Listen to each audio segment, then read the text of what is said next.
Dear students, बहुत बहुत स्वागत है आपका अपने यूट्यूब चैनल विद्या की बरसात में। चलिए आज हम लोग अष्टम वर्ग के संस्कृत विषय का तृतीय पाठ अस्माकं देशः का अध्ययन करते हैं। सबसे पहले पाठ का परिचय।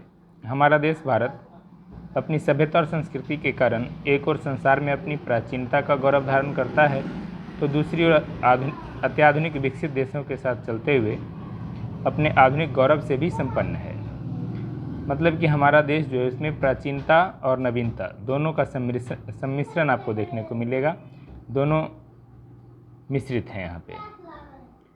किसी समय इस देश की सीमाएं पूर्व पश्चिम में बहुत बड़े क्षेत्र को व्याप्त करती थी। भले ही आंतरिक राज्यों की उपस्थिति यदा कदा संघर्षात्मक भी होती थी, यानी कभी कभी संघर्ष भी होती थी इनमें, किंतु आज यह उपमहादेश कई खंडों में विभक्त हो चुका है, यानी कई टुकड़ों में बढ़ चुका है। भारतवर्ष के नाम से अवशिष्ट देश अत्यधिक संपन्न एवं महत्वपूर्ण है। इस पाठ में देश के प्राचीन और आधुनिक दोनों रूपों का यथार्थ निरूपण है। शुरू करते हैं हम लोग। देख सकते हैं इसमें भारत का मानचित्र भी दिया हुआ है। इस भारत की अवस्थिति के विषय में यहाँ पर सबसे पहले बताया कि भारत है कहाँ। तो उत्तरम यत समुद्रस्य हिमाद्रिश्चैव दक्षिणम वर्षम तद भारतम प्राहुः भारते यत्र संततिः। जो देश समुद्र के उत्तर में है, मतलब हिंद महासागर हमारे देश के दक्षिण में है, तो हमारा देश कहाँ हुआ? तो हिंद महासागर के उत्तर में हुआ। यानी जो देश समुद्र के उत्तर में है और हिमालय के दक्षिण में है, वही देश भारत कहलाता है। और यहाँ के रहने वाले जो लोग हैं वो भारतीय कहलाते हैं, सरस्वती पुत्र कहलाते हैं। अस्माकं देशः भारतवर्षमिति कथ्यते। हमारा देश भारतवर्ष कहलाता है। प्राचीन कालात् अस्य देशस्य प्राकृतिकी समृद्धिः साहित्यिकं योगदानं सांस्कृतिकं वैभवं च आश्चर्यकराणि बभूव। प्राचीन काल से ही इस देश की प्राकृतिक समृद्धि, साहित्य के क्षेत्र में योगदान, सांस्कृतिक वैभव आश्चर्यजनक हुए, आश्चर्य करने वाले हुए। अत्रैव वेदानाम आविर्भावः सप्तसिंधु प्रदेशे जातः। यहाँ पर ही वेदों का आविर्भाव हुआ, उत्पत्ति हुई वेदों की सप्तसिंधु प्रदेश में, 7 नदियों के प्रदेश में। यत्र भौतिकम आध्यात्मिकम च चिंतनम अद्भुतम आसीत्। यहाँ भौतिक और आध्यात्मिक चिंतन अद्भुत थे। उत्तर भारते महाकाव्यानां पुराणां शास्त्राणां च व्यापकता दक्षिण देश भागमपि स्वप्रकाशे आनयत। उत्तर भारत में महाकाव्य पुराण शास्त्र आदि की व्यापकता देश के दक्षिण भाग को भी अपने प्रकाश में लाया।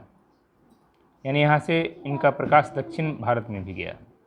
तत्रापि शिल्पादिकारं प्रभृतयः ग्रंथाः प्राचीन कालतः एव तमिल साहित्यस्य गौरवं वर्धितवन्तः। वहाँ भी शिल्पादिकारक के समान और भी बहुत सारे ग्रंथ प्राचीन काल से ही तमिल साहित्य का गौरव बढ़ा रहे हैं। संपूर्णस्य भारतस्य सांस्कृतिके एकत्वे पुराणानां योगदानम अविस्मरणीयम। संपूर्ण भारत के सांस्कृतिक एकता में पुराणों का योगदान अविस्मरणीय है, यानी नहीं भुलाने वाला है। इदानीं भारतस्य जने जने धर्मस्थलानां तीर्थयात्रार्थं यो अभिनिवेशः दृश्यते स नूनं पुराणसाहित्यकृतं। जो भारत के जन में लोगों में धर्मस्थलों और तीर्थयात्रा के प्रति जो अभिरुचि दिखाई देती है, लगाव दिखाई देता है, वह निश्चित रूप से पुराण और साहित्य का ही परिणाम है। उसमें उसका बहुत योगदान है। दक्षिणस्य निवासी बद्री केदार यात्रां करोति। दक्षिण के लोग बद्री और केदार की यात्रा करते हैं, केदारनाथ के, बद्रीनाथ और केदारनाथ के। उत्तरस्य निवासी रामेश्वरम कन्याकुमारी तीर्थम च गंतुमिच्छति।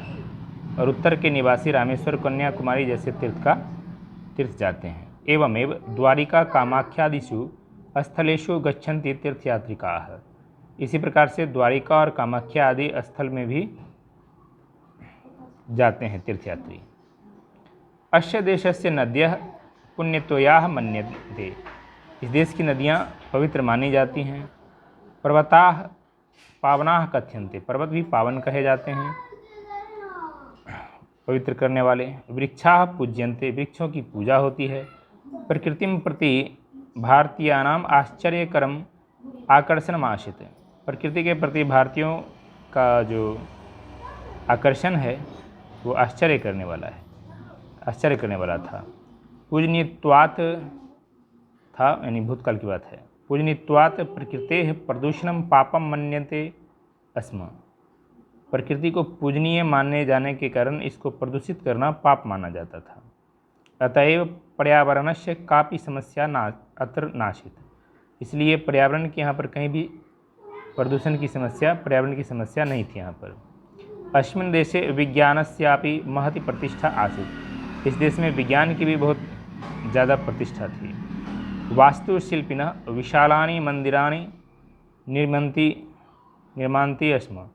वास्तुशिल्प के द्वारा विशाल मंदिरों का निर्माण किया गया। भवनानि भव्यानि क्रियन्ते स्म। भव्य भवनों का निर्माण किया गया, भवनों का भी निर्माण किया गया।